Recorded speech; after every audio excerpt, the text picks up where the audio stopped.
सरकार बहुत सारी सुविधाएं उन वरिष्ठ नागरिकों को देती है जिनकी उम्र 60 वर्ष है या 60 वर्ष से अधिक है। तो यदि आप वरिष्ठ नागरिक है, कोई भी आपके परिवार में सीनियर सिटीजन है, तो आपकी जिम्मेदारी है कि आप उस तक इस वीडियो को पहुंचाइए ताकि वो उन मुफ्त सुविधाओं को जान सके जो भारत सरकार के द्वारा आपको दी जाती है। चाहे वो पेंशन हो, चाहे चिकित्सा सुविधा हो, चाहे रेलवे में छूट हो, किसी भी प्रकार की सुविधाएं आप तक पहुंच सके, इसके लिए आपको ये वीडियो देखना जरूरी है।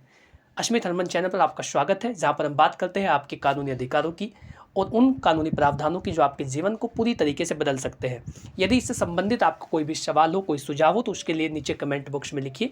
आप यदि चाहते हैं किसी अन्य विषय पर वीडियो बनाए जाए तो उसके लिए भी आप हमें अवगत करा सकते हैं। चलिए बिना किसी देरी के वीडियो शुरू करते हैं। सरकार कितनी सारी योजनाएं बुजुर्गों के लिए चला रही है, आप उनका लाभ कैसे ले सकते हैं। तो सबसे पहले तो पेंशन योजनाओं के बारे में आप जानिए। जो बुजुर्गों के लिए पेंशन योजनाएं होती है वो किस किस प्रकार से लागू की जाती है, कौन कौन सी योजनाएं हैं जिसके तहत बुजुर्ग व्यक्ति लाभ ले सकता है। सबसे पहले इंदिरा गांधी राष्ट्रीय वृद्धावस्था पेंशन योजना।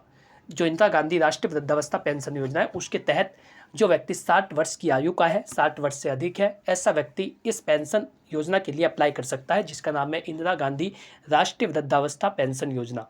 इसके लिए ज़रूरी है कि आपके पास बीपीएल का कार्ड हो, बिलो पॉवर्टी लाइन, यानी आप गरीबी रेखा से नीचे हो, आपकी स्थिति, जो आपकी आर्थिक स्थिति है वो कमज़ोर हो, और ऐसी स्थिति में आप उसके लिए, पेंशन के लिए आप आवेदन कर सकते हैं। यानी ये गरीबों के लिए योजना है। जो बुजुर्ग व्यक्ति गरीब है, ऐसे व्यक्ति इंदिरा गांधी राष्ट्रीय पेंशन योजना का लाभ ले सकते हैं, और प्रति माह 500 से 1000 रुपये की जो राशि है वो आपके अकाउंट में डाली जाती है यदि आप इसके लिए पात्र होते हैं। यदि आपकी आर्थिक स्थिति अच्छी है या आपकी आय अधिक है, आपके पास इनकम ऑफ सोर्स है, आपकी आर्थिक स्थिति बढ़िया है, तो ऐसे में आपको इस योजना का लाभ नहीं दिया जाएगा। दूसरी है अटल पेंशन योजना। 60 वर्ष के बाद आपको 1000 से 5000 रुपये तक प्रति माह आपको दिए जाते हैं अटल पेंशन योजना के तहत। लेकिन इसमें 18 से 40 वर्ष तक के जब आप थे तब आपको निवेश करना जरूरी होता है। यदि कोई व्यक्ति 18 से 40 के बीच का व्यक्ति है तो पहले उसको इसमें जमा करना होगा जो अटल पेंशन योजना है। उसके बाद जब आप 60 वर्ष के होंगे, 60 वर्ष से अधिक होंगे, तो प्रति माह के हिसाब से 1000 से लेकर 5000 रुपये तक की राशि आपकी जो सेविंग है उसी के आधार पर आपको दी जाती है। तो ये दूसरी और महत्वपूर्ण पेंशन योजना है जिसका आप लाभ ले सकते हैं और जो वृद्धावस्था है उसको सही प्रकार से जी सकते हैं। जो बुजुर्ग व्यक्ति की जो एज होती है या जब वृद्धावस्था में कोई व्यक्ति आता है तो उसके पास कोई इनकम ऑफ सोर्स नहीं होता, और ज़्यादातर मामलों में ऐसा होता है कि जो बच्चे हैं, जो उत्तराधिकारी है, वो आपकी केयर नहीं करते, आपकी देखभाल नहीं करते, आपको सड़कों पर भटकने के लिए छोड़ देते हैं। ऐसी तमाम स्थितियों के अंदर ये ज़रूरी होता है कि आपके पास कोई तो ऐसा साधन हो जिससे आप अपनी जो बुनियादी ज़रूरतें हैं, जो आम ज़रूरतें हैं, उनको पूरा कर सके। हालांकि कानून के तहत आपको मेंटेनेंस भी दिलाया जाता है आपके बच्चों से, आपके उत्तराधिकारियों से, और ये आपका महत्वपूर्ण अधिकार है। इसे भी आप पेंशन की तरह ही यूज कर सकते हैं। यदि बच्चे आपकी केयर नहीं करते, देखभाल नहीं करते, आपको घर से बाहर निकालने की धमकी दे रहे हैं, तो ऐसी स्थिति के अंदर आप उनसे मेंटेनेंस डिमांड कर सकते हैं।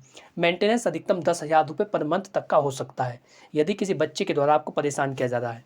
तीसरी है राष्ट्रीय पेंशन योजना, जो सेवानिवृत्ति के बाद आपको दी जाती है। यदि आप किसी सेवा में थे, आपने राष्ट्र की सेवा की है, तो उसके लिए सम्मानपूर्वक जब आप रिटायर्ड हो जाते हैं तो उसके बाद एनपीएस राष्ट्रीय पेंशन स्कीम के तहत आपको जो पेंशन योजना का लाभ है वो दिया जाता है। इसका लाभ आप लेना ना भूलें। यदि आपकी स्थिति, जैसा मैंने आपको बताया कि यदि आपकी स्थिति कमज़ोर है, आपकी आर्थिक स्थिति कमज़ोर है, तो इंदिरा गांधी राष्ट्रीय वृद्धावस्था पेंशन योजना का फॉर्म भरें। यदि आपने पहले से सेविंग करी है 18 से 40 की उम्र में, तो आप अटल पेंशन योजना का लाभ लेंगे। यदि आप किसी सेवा में थे तो सेवानिवृत्ति के बाद या रिटायरमेंट हो जाने के बाद जो राशि है वो एनपीएस के तहत आपके बैंक अकाउंट में डाली जाती है। ये तो है पेंशन योजना जिसका लाभ कोई भी बुजुर्ग व्यक्ति ले सकता है। दूसरी स्वास्थ्य सुविधाएं और मुफ्त इलाज और मुफ्त बीमा, इसका भी लाभ आप ले सकते हैं। आयुष्मान भारत योजना, आयुष्मान कार्ड के तहत आप 5 लाख रुपए तक का मुफ्त इलाज करा सकते हैं। यदि आप अपना आयुष्मान कार्ड बनवाना चाहते हैं तो उससे पहले सीनियर सिटीजन कार्ड बनवाइए, उसके आधार पर आप अपना आयुष्मान कार्ड बनवा सकते हैं। बहुत ही जल्द आपका वो बन सकता है। तो आयुष्मान कार्ड के तहत भी 5 लाख रुपए तक का जो इलाज है वो सरकार के द्वारा आपका किया जाता है। वरिष्ठ नागरिक स्वास्थ्य बीमा योजना के तहत भी आप निवेश करके अपने जो इलाज के लिए जो बोझ बनता है, जो पैसा बोझ बनता है, उसकी टेंशन से आप मुक्ति पा सकते हैं। यदि आपने पहले से सेविंग की है तो आप वरिष्ठ नागरिक स्वास्थ्य बीमा योजना का भी लाभ ले सकते हैं। सरकारी कर्मचारियों को विशेष छूट मिलती है इलाज में, और सरकार के द्वारा अलग से उनका यदि इलाज चल रहा है तो ऐसे में राशि सरकार के द्वारा दी जाती है। तो ये स्वास्थ्य योजनाएं हैं। यदि आप किसी अस्पताल में जा रहे हैं तो ऐसे में अलग से वार्ड होते हैं, अलग से वार्ड बने होते हैं जो वरिष्ठ नागरिक है उनके लिए, अलग से प्रतीक्षा कक्ष होते हैं। तो ये सब स्वास्थ्य सुविधाएं होती है जो आपको मुफ्त में सरकार के द्वारा दी जाती है। एक आपका अधिकार है प्राथमिकता का अधिकार, ये भी आपकी किसी सुविधा से कम नहीं है। राइट टू प्रायोरिटी आपके पास है। यदि आप किसी कार्यालय में जा रहे हैं, किसी विभाग में जा रहे हैं, चाहे वो सरकारी हो प्राइवेट हो, तो आपको प्राथमिकता लेने का अधिकार है। वैसे तो हर एक व्यक्ति का नैतिक कर्तव्य है कि यदि उसके पास कोई बुजुर्ग व्यक्ति आ रहा है तो सबसे पहले वो उसका कार्य करे, क्योंकि ना तो उसमें इतना सामर्थ्य है कि वो बहुत देर तक वहाँ पर खड़ा हो सकेगा या फिर बार बार विभाग के चक्कर काटेगा। तो इन चीज़ों से बुजुर्गों को बचाने के लिए जो सन 2007 में अधिनियम लागू हुआ उसके तहत आपके पास प्राथमिकता का अधिकार है, राइट टू प्रायोरिटी है। आपको लाइन में लगने की आवश्यकता नहीं है, लंबी लाइन में आपको नहीं लगना है। आप प्राथमिकता के अधिकार का प्रयोग करके जो मुफ्त सुविधा है आप उसका लाभ लेंगे, या किसी भी विभाग में यदि आप किसी काम से जा रहे हैं तो आपको लाइन में लगने की आवश्यकता नहीं है, क्योंकि आपके पास प्राथमिकता का अधिकार है। अब देखिए रेलवे विभाग में आपको क्या छूट मिलती है या कौन सी जो सुविधा है वो आपको दी जाती है।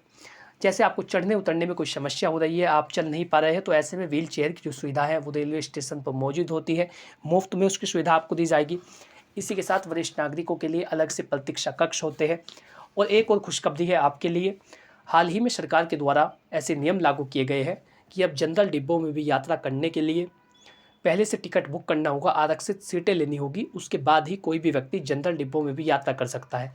जो जनरल टिकट है उस पर भी ट्रेन का नाम होगा। तो ऐसे में ट्रेन पर जो ट्रेन का सफ़र है उसमें भीड़ भाड़ नहीं होगी। भीड़ भाड़ नहीं होगी तो बुजुर्गों के लिए सुविधाएं होगी, चढ़ने उतरने में उन्हें कोई परेशानी नहीं होगी, वो आराम से सफ़र कर सकते हैं। ट्रेन में आपके लिए आरक्षित सीटें होती है जिनका आप लाभ ले सकते हैं। यदि कोई व्यक्ति आपकी सीट पर बैठा है, सीनियर सिटीजन वहाँ पर लिखा हुआ है और कोई व्यक्ति बैठा है तो आप उसे उठा सकते हैं। तो ये सब आपके लिए सुविधाएं दी गई है जिनका आप लाभ ले सकते हैं। मुफ्त कानूनी सहायता का भी लेने का अधिकार आपको होता है।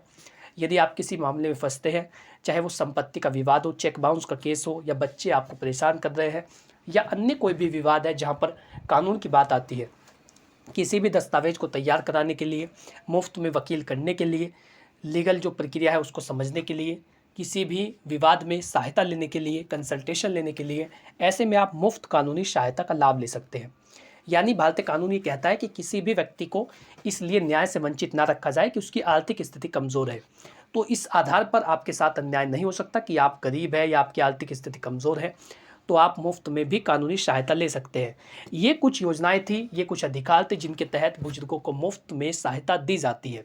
ये जानकारी आपको कैसी लगी कमेंट बॉक्स में बताइए। यदि आप किसी अन्य विषय पर वीडियो चाहते हैं तो उसके लिए भी कमेंट लिखिए। आपका कोई सुझाव हो तो उसके लिए भी कमेंट लिखिए। आपकी जो प्रतिक्रिया है वो बहुत महत्वपूर्ण है।